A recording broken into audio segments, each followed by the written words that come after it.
City itu kehilangan Gundogan sama Kevin De Bruyne. Ternyata berat itu ya? ngaruh. Ngaruh banget. Nggak ada yang bisa menggantikan. Kovacic definitely no. Untuk gue Garnacho bekerja keras, nggak main bagus juga. Tapi this guy punya killer instinct. Ya, killer instinct. Ugly win, tiba-tiba semua balik langsung. Ini jadi kompetitor dan sampai sekarang lu bukti yang kita tunggu akhir tahun, bener gak omongan gue? MU masuk 4 besar. Gue bilang dia itu hebat karena dia cetak banyak gol. Tapi dia nggak selalu main bagus. MU ini incer yang gue baca itu incer 4 pemain di transfer window. Gimana lu mau jadi kiper top atau kiper untuk tim besar kayak Arsenal? Iya. Kalau lu nggak bisa 90 menit fokus. Xavi selalu bilang, we have a plan. Dan pemain setuju dengan plan ini. Masalahnya nggak kelihatan.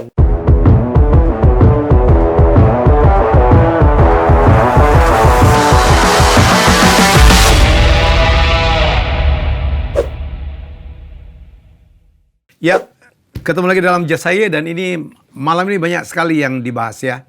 Orang mau ngomong apa kita bahas MU. MU menurut gue sih gila ya Coach ya. Sialnya tuh luar biasa. Apa sih kata yang lebih tepat dari sial? Nggak ada sial. Bener-bener lagi nggak perform. Gini. Di UCL ya, di UCL. Kalau kita melihat MU, ini ada good things and bad things. Yap. Oke, bad things-nya 2 kali away. Lawan Copenhagen, lawan Galatasaray, 2 kali mimpin 2-0 dan bermain bagus sampai kejadian lawan Copenhagen kartu merah Rashford. Dan ini 2 blunder. Cetak 3 gol biasanya you win the game. Yep. Ini seri karena murni 2 blunder seorang Onana. Dan apa ya?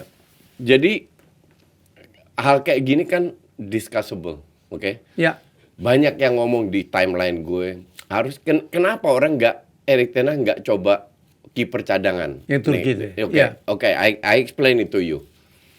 Pada saat seorang pelatih mengambil keputusan untuk mengganti pemain, itu pasti ada konsekuensinya. Tidak ada garansi bahwa si kiper Turki ini akan bermain bagus. Akan lebih baik. Akan lebih baik. Apa yang terjadi kalau seandainya dia bikin blunder? Oke, gue kasih contoh yang paling nyata lah. Ramsdale kemarin main dengan Arsenal karena David Raya nggak boleh main, dia di loan dari Brentford. Arsenal ketemu Brentford, 2 blunder loh. Yang beruntung tidak fatal, ya kan? Kalau seandainya itu jebol, orang ngomong apa? Kok David Raya nggak dimainin? Kok ini, kok itu? Padahal sekarang tiap kali David Raya bikin kesalahan, selalu harusnya Ramsdale main. Jadi tidak segampang itu. Kedua, yang mengambil keputusan kiper bermain atau enggak, itu sebenarnya bukan Ten Hag, pelatih kiper.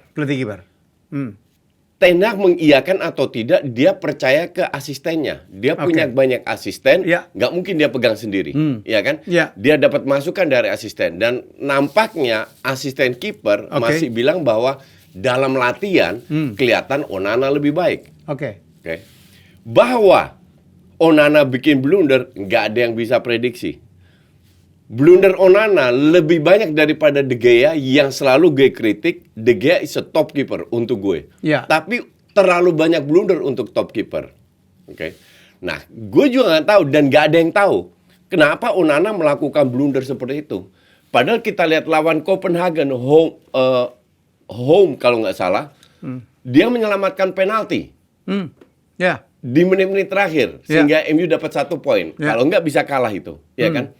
Di situ orang sering lupa. Padahal di match kemarin dia melakukan beberapa save, bahkan salah satu save yang cukup bagus. Cuman orang hanya ngelihat blundernya dan gue setuju blundernya kebanyakan yang tidak cocok untuk kiper selevel MU. Masalahnya sekarang, you have no choice.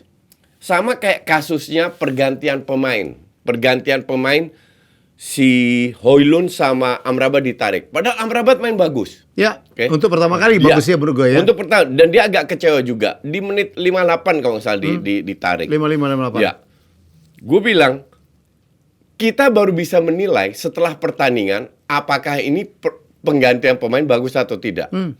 Salah satu alasan kenapa Højlund dan Amrabat ditarik, karena di masa itu, dari menit pertama babak kedua, sampai menit 60, MU itu diserang terus. Ya. Jadi you have to do something sebagai pelatih. Dalam kedudukan unggul 3-1. Iya, diserang terus. Jadi dia ingin memasukkan fresh legs. Amrabat sudah dapat kuning, yang dihindari. Højlund baru sembuh cedera. Dimasukinlah Maino, main cukup bagus. Bagus banget bro Gus. Ya, Martial nggak kelihatan lagi. Oke. Lamban ya. Ya, lamban, etos kerjanya nggak kayak Højlund. Tapi you have to save him kan. Ya. Kompetisi masih panjang, nggak bisa kita perkosa langsung. Kenapa Maino nggak main dari awal? Pertanyaannya juga itu. This guy baru sembuh dari cedera, baru main 1 match. Tapi kan bagus banget waktu betul, main sebelumnya. Betul. Waktu ngalahin Everton ya. Setuju, sangat. Perfect, I agree. Tapi apakah hal yang bijak untuk melempar dia ke kandang Galatasaray? Masalah mental. Kembali lagi. Amrabat secara jam terbang mental lebih stabil daripada Maino. Kemarin sih bagus Amrabat. Ya. Jadi pergantian Maino Amrabat gue masih bisa terima. Højlund sama Mas Rizal. Mas Rizal.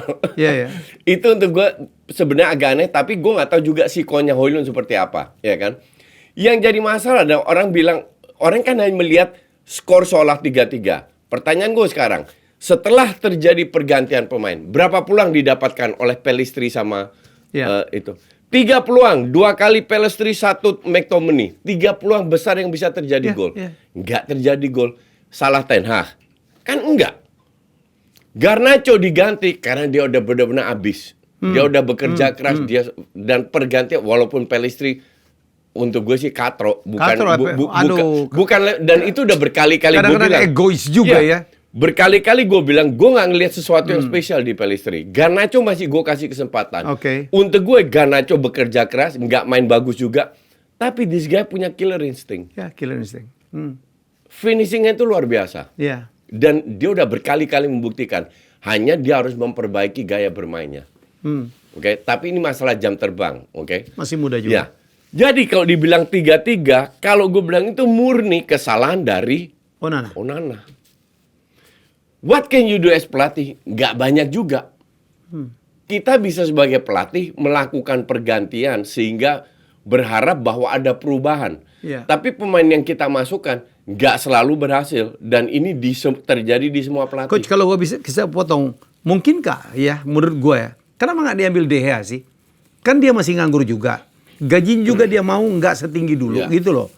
De Gea itu safe banget mainnya, walaupun memang sistemnya kan kurang attacking.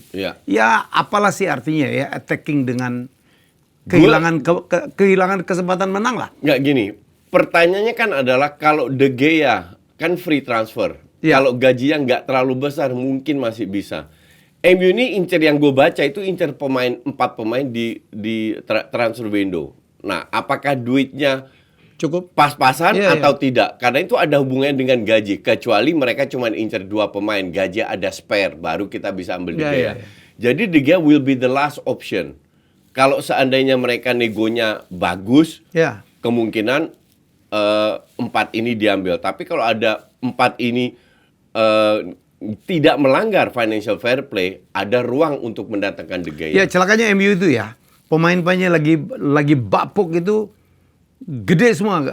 Casemiro, Varane, Mas Rizal, Jadon Sancho. Ini mah ngaco. Jadon Sancho lebih parah lagi tuh. Nggak perform sama sekali. Nggak dimainin. Gajinya tetap segitu tuh. Tetap segitu. Jadi menurut saya ini memang nggak tahu ya. Mungkin menurut saya tim negosiasinya waktu ngambil pemain ya. Pemain tua dibayar mahal-mahal gitu. Gue rasa zaman Woodward itu tidak terlalu melihat kualitas pemain. Tapi melihat value. Karena dulu panik coach. Ingat nggak dulu kan? Saya sebagai fans MU merasa MU tuh kalau ngerekrut pemain semua klub asal itu mempersulit. Mempersulit. Betul. Dalam arti harganya dinaikin. Kalau nggak gajinya dinaikin.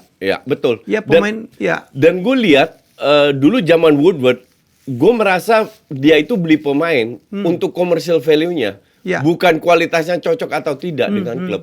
Tapi nanti kita lihat si Radcliffe kemungkinan besar masuk, kita lihat pembelian dia apakah sesuai dengan yang dibutuhkan tim atau tidak.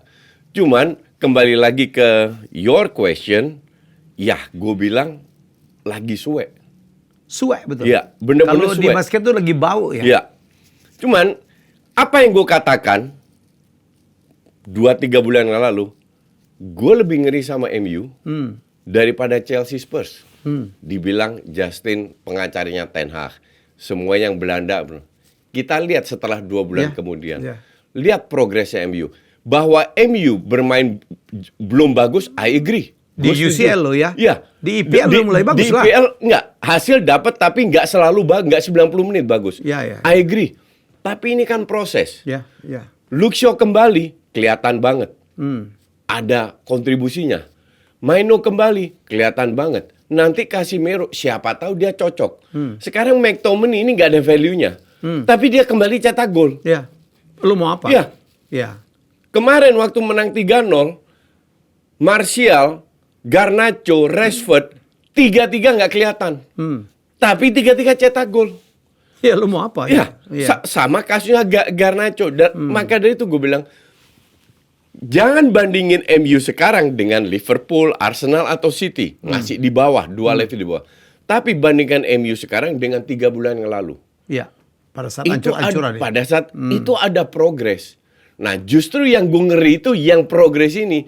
Kalau kita bicara Spurs, itu stagnan. Dominan. Udah mulai turun ya? Stagnan mulai turun. Chelsea jelek, ngepick 2 kali, jeblok lagi. Gue lebih ngeri sama tim yang progresnya pelan-pelan, ugly win. Kan gue bilang, 6, 7, 8 ugly win kan? Yeah. Ugly win, tiba-tiba semua balik langsung. Ini jadi kompetitor dan sampai sekarang lu buktiin kita tunggu akhir tahun, bener gak omongan gue? MU masuk 4 besar. Sekarang udah hampir ya? Sekarang udah hampir. Dan jaraknya dengan yang nomor 1 cuma 6 poin lah ya? Kecil, iya. Dalam arti... Siapa yang di atas? Ya tim yang luar biasa kerennya dari London Utara, nggak ada pemain bintang tapi ya. Gue ngeri jadi gajah di atas ranting lagi nih Coach. Loh, bahwa gajah ini akan turun lagi, gue pun merasa bisa. Cuman sekarang kita enjoy the moment aja. Enjoy the moment. Jangan terlalu banyak harapan. Cuman kembali lagi, gue percaya bahwa proses ini sudah kelihatan di MU. Mainnya bagus loh kemarin. 2 gol itu bukan gol kebetulan. Golnya Garnacho itu set play. Golnya Bruno itu individual. Oke. Tapi seperti lawan Copenhagen, orang hanya ngelihat kalahnya. Gue melihat sampai kartu merah terjadi, itu Copenhagen diobok-obok. Bahwa mereka belum bisa 90 menit konsisten seperti Liverpool, Arsenal, City.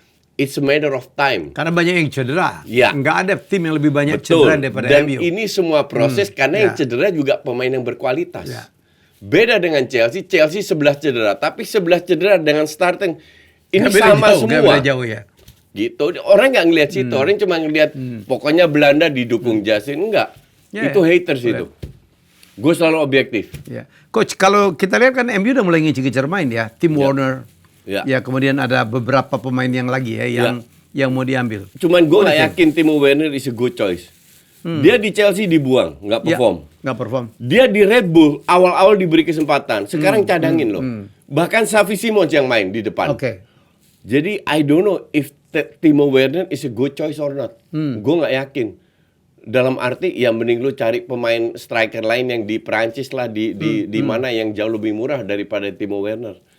Timo Werner kan punya value, punya nama, dan dia belum membuktikan bahwa dia perform, kecuali harganya murah banget, gambling atau loan dulu dengan option untuk dibeli, kayak Amrabat, ada option untuk dibeli. Orang sekarang selama ini kan Amrabat nggak main bagus, kemarin menunjukkan kelas ya, composure, passing akurasinya bagus semua dan berani passing ke depan dan dapat yang dia passing.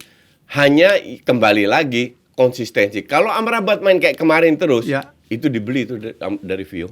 Coach, kalau setahun yang lalu pembelian angkatannya Martinez, pembeliannya Ten Hag keren ya. Martinez dapat berapa lagi? Malaysia pun oke ya. Kecuali Anthony Casemiro oke.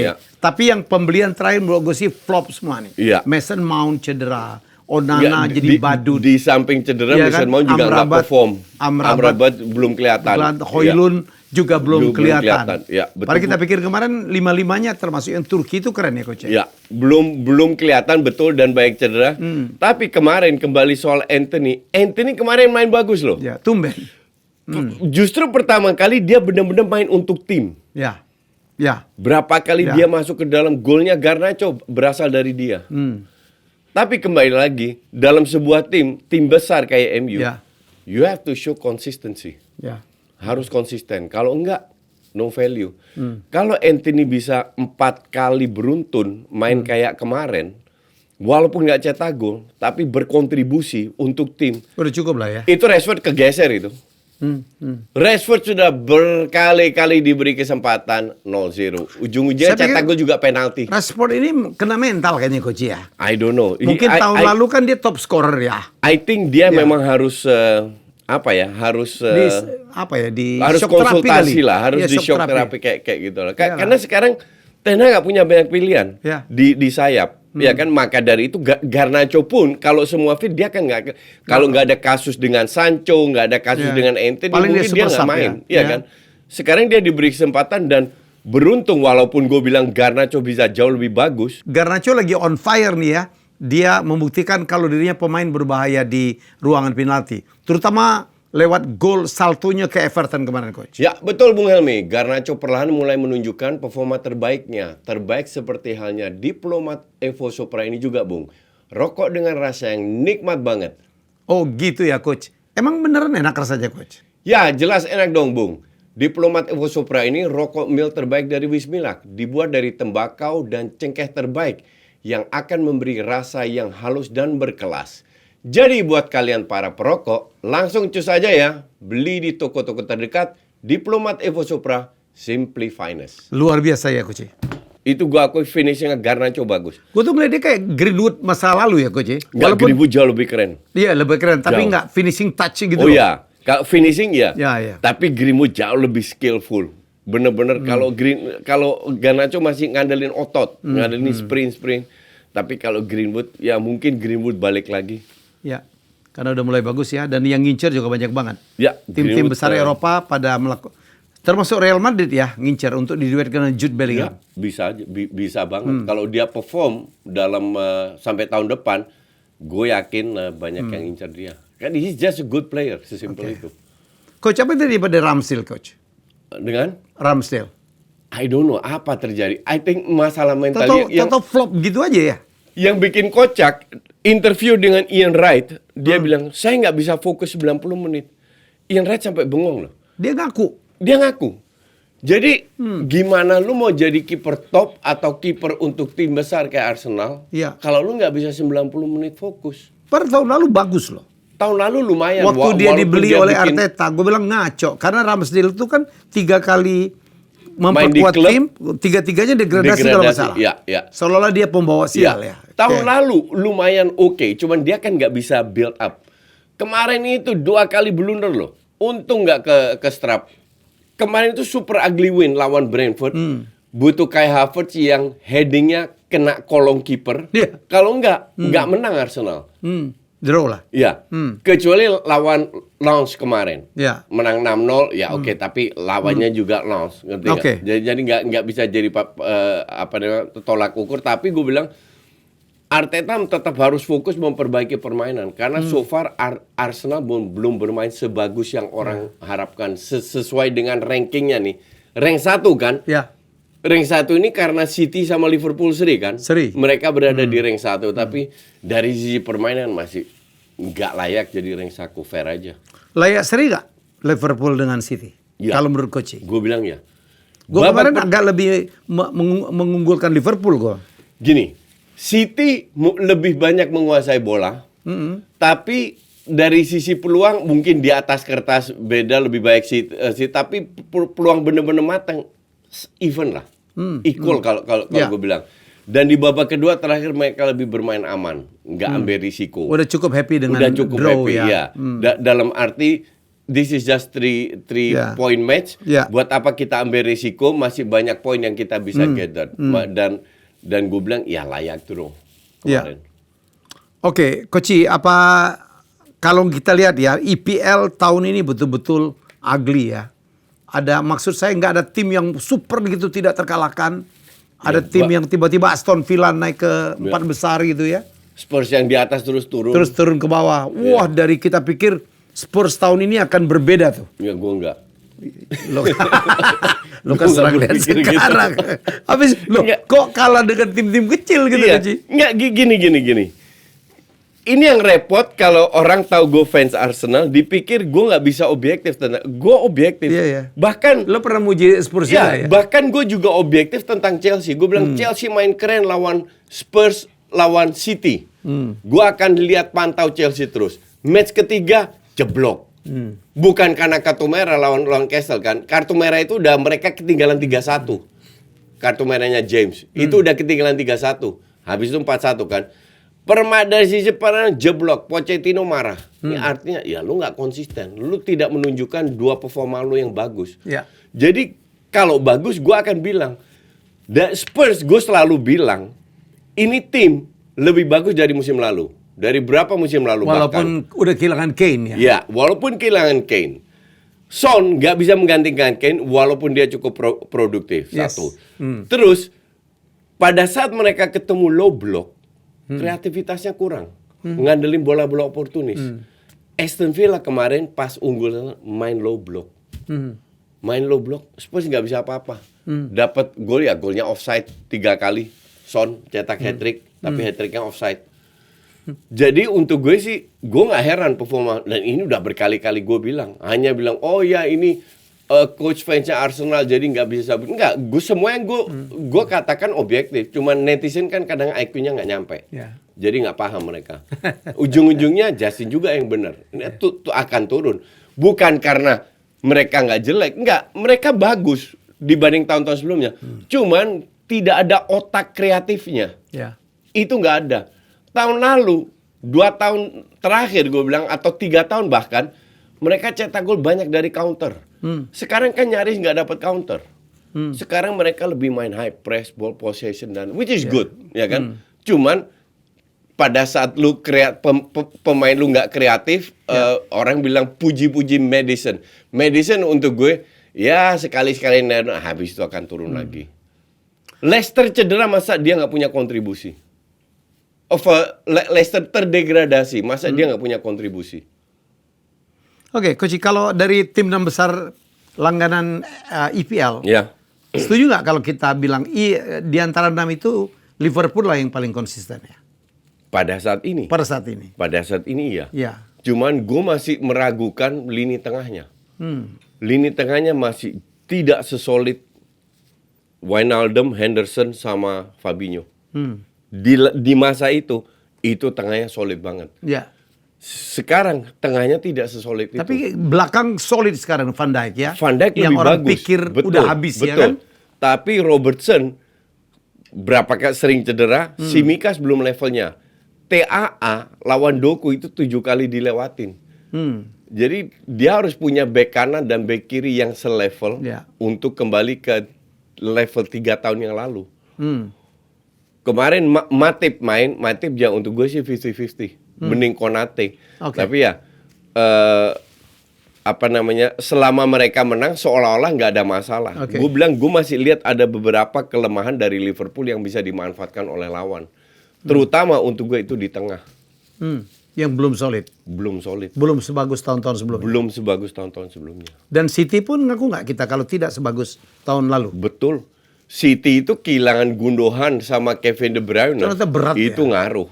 Ngaruh banget. Nggak ada yang bisa menggantikan. Kovacic definitely no. Udah berapa kali dicoba. Apalagi waktu Rodri cedera. Wah selesai. Artinya 3 pemain kunci yang tahun lalu menang treble, 3-3 nggak ada. Gundogan out, De Bruyne cedera, Rodri cedera. Susah. Dan terbukti Haaland sangat membutuhkan aliran bola dari 3 pemain ini. Dari Kevin De Bruyne, terutama Kevin De Bruyne. Sekarang Kevin De Bruyne cedera, gue juga nggak tahu sampai kapan. Kayaknya lama banget. Dan mereka tidak bermain sebagus itu. Seriously, jauh dibanding tahun lalu. Dan benchnya juga nggak sebagus itu. Paling siapa? Grealish. Terus siapa lagi? Gvardiol ya so-so aja. Kalau nggak Ake. Foden kan Main Foden. Oh ya, yang di bench. Ya. Di bench. Stones cedera. Kevin De Bruyne cedera. Jadi benchnya nggak terlalu banyak pemain muda. Palmer udah cabut. Jadi City yang sekarang kalau City mau jadi juara, mereka harus bekerja keras. Kemarin ketinggalan 2-0 dulu loh lawan Red Bull. Akhirnya comeback 3-2. But that City emang kualitasnya ada kalau mereka bermain serius. Ya. Cuman kalau main di IPL, you cannot main kayak begini terus. There will be a time kalau mereka akan kehilangan poin lagi lawan tim-tim menengah ke bawah. Coach, komentar dong tentang PSG lawan Newcastle yang menurut saya mestinya Newcastle bisa ambil tuh ya. Enggak. Enggak. PSG harusnya menang 4-1. Oh ya, kalau okay. Dari sisi peluangnya. Tapi kalau dari game yang running game ya. Ya. Kalau dibilang defense-nya Castle bagus, oke, gue bisa terima. Tapi peluangnya, finishing aja jelek. Ya. Kalau finishing-nya bagus, ada kiper dan defender. Cuman yang jadi point of discussion itu kan penalti. Ya. Iya kan? Penaltinya layak atau tidak? Orang bilang kena body, tangan, harusnya nggak layak. Tapi aturan itu tahun ini berubah di UEFA. Jadi dulu kena body, tangan nggak dihitung hands. Dari body dulu baru mantul ke tangan itu nggak? Nggak dihitung. Sekarang dihitung hands sama UEFA. Cuman apakah aturan UEFA ini diikutin oleh Inggris? Ya. Kayaknya enggak. Kayaknya di Inggris masih berlaku kalau kena badan, tangan itu nggak hands. Maka dari itu pelatihnya juga protes, ya kan? Tapi kita juga tahu dan itu puluhan contoh bahwa di Eropa itu aturannya lebih menuju ke UEFA dan lebih textbook. Pelanggaran dikit, hands. Kayak penaltinya AC Milan lawan Dortmund. Pemain Dortmund itu sliding, tangannya nggak begini loh. Agak turun dikit kena sini. Di shoot, dikasih penalti. Kocak ini. Bener-bener kocak, tapi dikasih penalti. Di mana Giroud nggak masuk. Oke, di luar itu sedikit penalti atau di Eropa diberikan. Jadi kalau ditanya apakah ikut aturan, iya ikut aturan. Tapi ini yang aturan yang berubah dengan cepat ini kadang-kadang membingungkan kita juga sebagai penonton ya, Coach. Dan tidak semua diambil alih oleh negaranya. Contoh Inggris. Inggris kan memberi wewenang lebih kepada wasit untuk mengambil keputusan. Itu bukan aturan UEFA. Itu hanya kejadian di Inggris. Maka dari itu kita lihat banyak kejadian di UCL di mana penalti diberikan, di Inggris nggak dikasih itu. Jadi ya membingungkan ya itulah Inggris. AC Milan tersingkir. Ya, tahun lalu semifinal ya? Semifinal. Semifinal. Iya dong, ada tiga tim Italia kan? Iya, semifinal. Inter, Napoli sama. Ya nggak heran tersingkir. Kan gue bilang AC Milan Eropa aja belum tentu lolos. Walaupun juru kunci loh ya. Sekarang ya. Dan nggak heran juga. I already predict that. Justin bilang apa? Dortmund PSG lolos. Dan Dortmund very strong. Sementara 2 minggu lalu waktu Milan menang lawan PSG, wah Milan bangkit bla bla. Ya elah, tunggu aja lu dulu, main di kandang jebol 3-1 dan layak menang. Mereka nggak dapat, they don't even create chances. Nyaris nggak ada peluang. Ya. Jadi kalau kita lihat ini Milan udah pasti enggak juga ya. Minggu depan kan Newcastle lawan Milan. Newcastle lawan Milan. Ya. Akan penentuan ya. Iya, kemungkinan besar ya. Dan gue PSG lihat lawan Dortmund. Gue nggak ngeliat PSG bisa kalah, mungkin seri. Seri kan 8 poin. Ya 8 poin. 8 poin dengan plus 1 itu minus 4 selisih gol. Saya pikir sih udah berat ya, Coach. Ya. Oke. Jadi tapi peluang tetap ada ya? Ya tetap ada. Kecuali PSG menang, baru nggak ada peluang. Tapi Milan yang paling berat karena gol defisitnya udah minus 4 ya. Ya, betul sekali. Kalau mereka draw udah kelar udah. Ya. MU juga masih berpeluang walaupun kecil banget, Coach ya. Ya. Kalau MU menang lawan Munchen di kandang dan kemudian Galatasaray dan Copenhagen draw, ya seri. Oke. Tapi itu agak berat. Justru betul, mungkin betul. Blessing in disguise kalau MU nggak main di Champions League. Bahkan nggak main sama sekali. Kenapa? Biar dia fokus ke IPL. Ya, karena IPL duitnya lebih banyak. Dan kalau lolos pun, gue nggak yakin kalau ketemu kan, kalau lolos kan sebagai runner up. Iya. Ketemu juara grup lainnya kan, gue nggak yakin. Juara grupnya gila semua ini ya. Gue yang nggak yakin MU bisa lolos. Iya kan? Maka dari itu gue bilang mungkin lebih baik MU nggak lolos, fokus ke IPL aja. Karena IPL tahun depan kalau masuk duitnya lebih besar daripada cuma main satu ronde. Iya loh. Itu sebelum tendang satu bola aja udah dapat puluhan juta. Apalagi kalau lolos grup itu dapat PSV aja lolos dapat 50 juta. Itu selevel PSV loh. Oke, Coach, kita ngomongin tentang Jude Bellingham. Yang memang wow, this is wonder kids ya. Saya tahu dia hebat, tapi nggak tahu dia sehebat ini ya, Coach ya. Tahun ini saya pikir dia bintangnya UCL ya. Gue bilang dia itu hebat karena dia cetak banyak gol, tapi dia nggak selalu main bagus.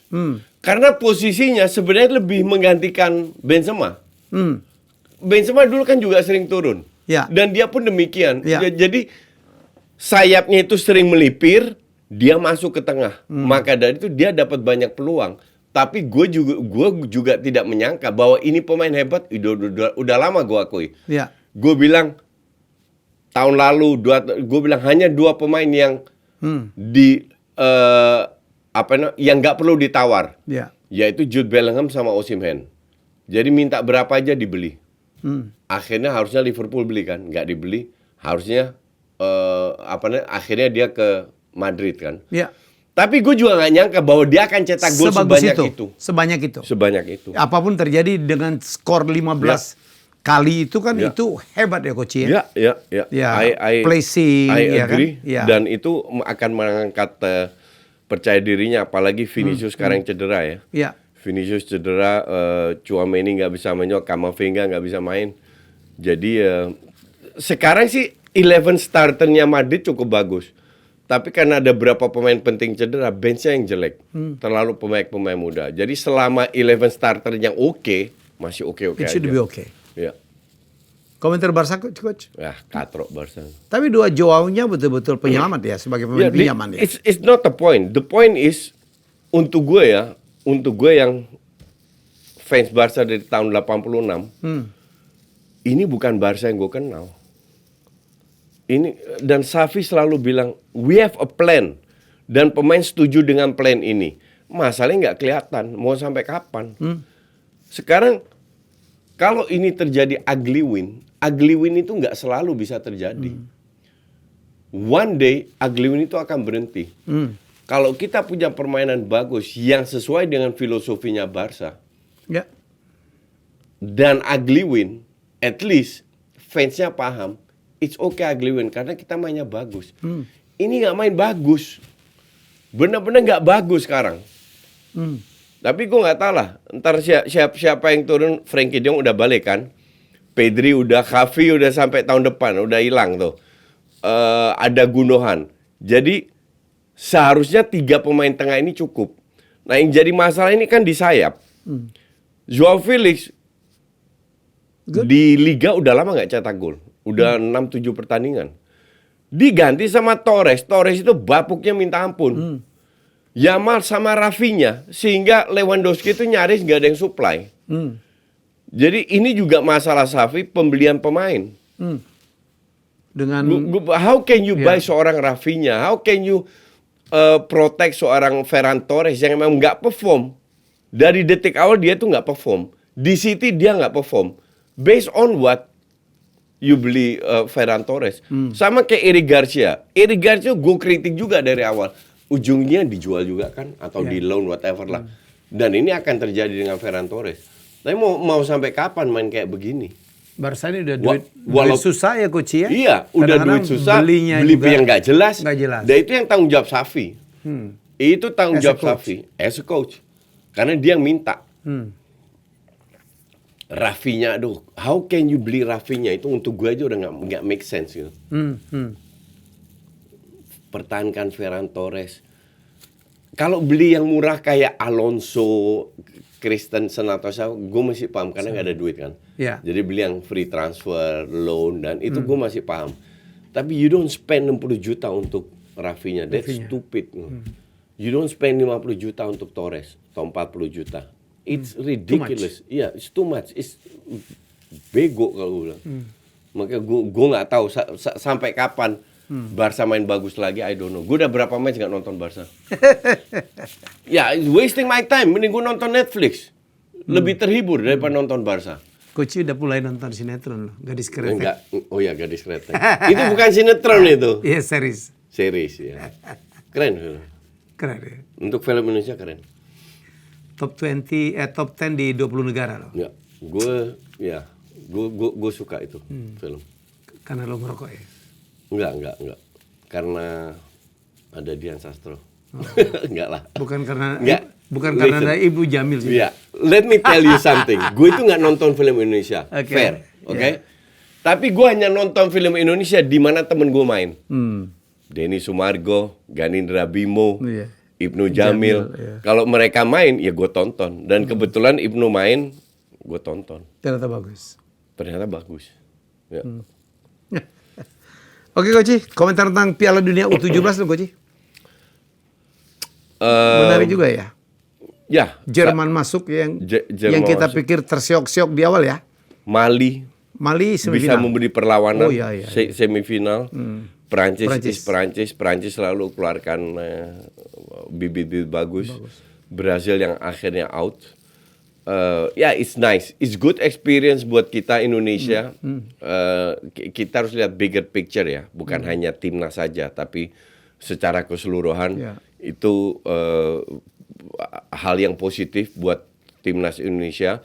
Semua berjalan lancar, mungkin penontonnya kurang, but that's okay. Biasalah itu. Di mana-mana juga gitu. Di mana-mana juga gitu. Kalau tim tuan rumah nggak main ya sepi lah. Iya, betul. Terus kita lebih dikenal, banyak scouting ke Indonesia. Ya. Gua harap ke depan kita akan menyelenggarakan lagi. Gua harap sih U20 akan kembali lagi. Saya kemarin kan wawancarain di Helmi Bicara ya, Coach Indra Sapri, banyak juga perspektif ya, Coach. Dan yang lu bilang ini benar tuh, dia bilang untuk meningkatkan prestasi kita tuh ada 5 hal ya. 1, infrastruktur. Nomor 2, kepelatihan. Nomor 3, apalagi dia bilang, pemain. Yang terakhir harus punya kompetisi tuh. Sama sertifikasi dia bilang, Coach. Itu juga penting karena ternyata pelatih yang bersertifikat itu masih sedikit banget di Indonesia. Gimana bisa mau naik? Dan untuk gue sendiri punya sertifikat, tapi gue bilang sertifikat is not enough. Kita harus kreatif, harus cari jam terbang sebanyak mungkin. Betul. Dan itu agak kurang. Satu lagi dia bilang kurikulum, Coach. Memang harus ada kurikulumnya ya, nggak asal latih gitu. Iya. Ya, sama mindset ya. Karena di Indonesia itu punya parameter, gue dengar dari beberapa orang, mindset pelatih SSB itu beda. Yang penting anaknya jago gocek, jago cetak gol itu hebat. Padahal kalau SSB itu fokus ke passing control. Sehingga pelatih timnas kayak Sintayong nggak usah marah-marah. Ini jangan Sintayong, gue masih inget ya. Waktu itu generasinya Atep dikirim ke Heerenveen, Foppe-de Haan yang pelatihnya. Itu mereka bilang sebulan pertama lu latihan passing. Atau 2 bulan pertama itu benar-benar latihan passing doang. That's basic ya. That's basic skill kan. Sangat memalukan kalau lu menganggap diri lu pemain profesional. You can even pass 10 meter. Even I can pass 10 meter left and right. Karena di SSB gue dulu di Belanda diajarin passing. Skill gue nggak sehebat pemain pro, tapi passing I can do that. Karena dari kecil gue diajar untuk passing. Dan we miss that, kan ridiculous gitu loh. Jadi kalau mau hebat ya ajarin dari SSB. Jangan kalau dribble udah senang ya. Semua SSB, iya. Kalau jago dribble kayaknya udah jago banget tuh. Iya, betul. Padahal itu yang suka buang-buang bola tuh, Coach. Iya, betul. Membuang peluang tuh. Rubah mindset para pelatih SSB. Fokus ke teknik dasar. That's the most important thing. Believe it or not ya, 2003 gue bikin sekolah futsal, Haji Masaid Futsal Klinik. Sampai detik ini masih ada. Dari 2003, sekolah futsal pertama. You boleh tanya mantan pemain gue. Dari dulu sampai sekarang, jam pertama, teknik dasar. Passing kontrol, sampai mereka bosen, sampai mereka enak. Oke, kalau lu nggak mau passing kontrol, you close your eyes, 10 kali passing, 10 kali sampai. Bisa nggak? Nggak bisa kan? Ya udah passing kontrol. Because that's so important. Tapi di sini itu kurikulumnya bukan passing control. Maka dari itu gue suka yang namanya Seto, mantan pelatih PSM Sleman, PSS Sleman. Dia fokus ke passing control. Aji Santoso di Persebaya fokus ke passing control. Tapi kalau gue cek, aduh capek ngeliatnya. We are not that good gitu. Pemain kita itu bukan levelnya Messi, Ronaldo. Yang jago ngelewatin orang. Kita nggak punya pemain kayak gitu yang di level Asia yang jago ngelewatin. Makanya fokusnya ke passing control. Dengan passing control, kalau if you are good in passing control, nggak perlu main strategi. Tinggal passing ke teman yang kosong. Itu aja, passing control, passing itu aja. Kayak tadi malam Galatasaray yang secara mengejutkan ya. Possession-nya lebih banyak dari MU, passing-nya gila Coach. Hampir nggak ada miss-nya tuh. The problem is mereka nggak organize di tengah terutama. Makanya MU berapa kali lewat. Karena mereka fokus ke menang, cari gol. Ketinggalan terus kan. Sampai cetak 3-3, they feel they can win. Jadi sampai di belakang itu man to man. Ini sayang Pelestri sama McTominay bapuk aja, kalau nggak bisa menang. Bisa nyolong tuh. Iya. Pastinya. Oke Coach, terima kasih. Kita sudah hampir 40 menit ya sama-sama dan kita ini akan makin seru karena IPL semua liga udah mulai bermain lagi ya secara udah normal lah. International break udah selesai tahun ini. Udah selesai. Maret kembali lagi. Jadi kita nikmati sampai bulan Maret. Kita liga lihat every week. Gajah itu kapan turunnya ya? Ya, sementara di atas. Hati-hati yang dibawa ketimbang. Turunnya di game-game terakhir. Kita jumpa lagi minggu depan. Bye-bye. Bye.